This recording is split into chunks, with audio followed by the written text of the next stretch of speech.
After 2 world wars in less than a century, many people sought the means to prevent such devastation from happening again.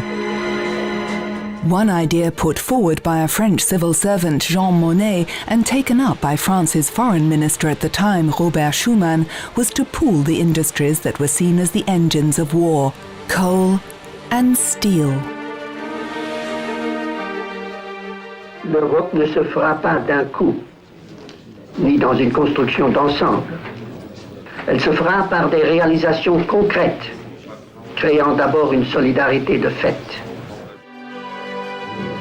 In 1951, 6 countries, France, Germany, Belgium, Italy, Luxembourg and the Netherlands, signed the Treaty of Paris, creating the European Coal and Steel Community, governed by the first supranational body, the High Authority.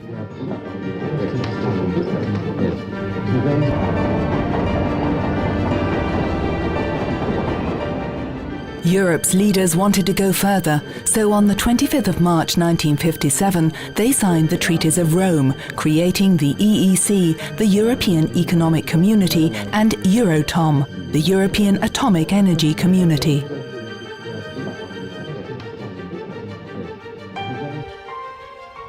In 1968, the Prime Minister of Luxembourg, Pierre Werner, proposed a single currency. The Werner Report, published in 1970, called for step-by-step progress towards monetary union within 10 years. But a year later, the US devalued the dollar. Then there was an oil crisis and the Werner plan was shelved.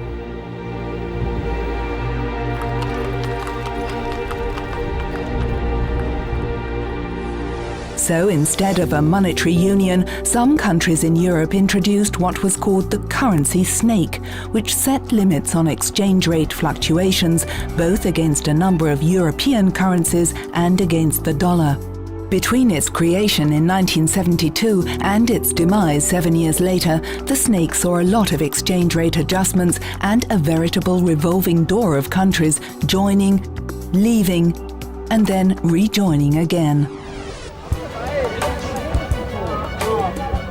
In 1979, the push for economic and monetary union was revived. The European monetary system was born, and the European currency unit, or ECU, was created. The ECU, however, was only a virtual currency, a mere unit of account. Within the European monetary system, the member states agreed to keep their currencies within a fluctuation band of 2.25%, around a central reference rate. This was the start of the exchange rate mechanism. The governments of the member states didn't always find it easy. There were 37 currency realignments between 1979 and 1987. In 1986, the member states signed the Single European Act, which marked the first substantial changes to the Treaty of Rome. The objective of the Single Act was to create a true internal market by 1993, based on the free circulation of goods, people, services and capital, with no non-tariff barriers. In 1988, the then President of the European Commission, Jacques Delors, was appointed to chair a committee whose findings were to become the basis of the Maastricht Treaty. The Delors report envisaged a 3-stage progression towards economic and monetary union. Stage 1 focused on increasing the cooperation among central banks and was adopted as of the 1st of July 1990, when the movement of capital in the European community was liberalized completely. The Treaty on European Union was then signed in Maastricht on the 7th of February 1992. It laid out the framework and the further steps for achieving economic and monetary union and making it work. The treaty established 1994 as the beginning of Stage 2. This phase would bring about economic convergence, as well as the institutions and procedures needed to achieve it. The treaty set out the convergence criteria which member states had to fulfill in order to be considered ready for the adoption of the single currency. Stage 2 saw the creation of the European Monetary Institute, which began its work in Frankfurt on the 1st of January 1994. The EMI carried out all the preparatory work necessary for the ECB to assume its responsibility for monetary policy. In May 1998, EU leaders and finance ministers met in Brussels to decide which states had reached a sufficient degree of convergence and could therefore participate in the monetary union.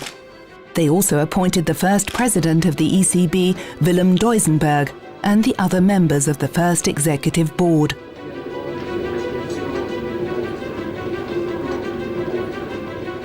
The ECB was established on the 1st of June 1998, replacing the EMI and taking over its Frankfurt offices.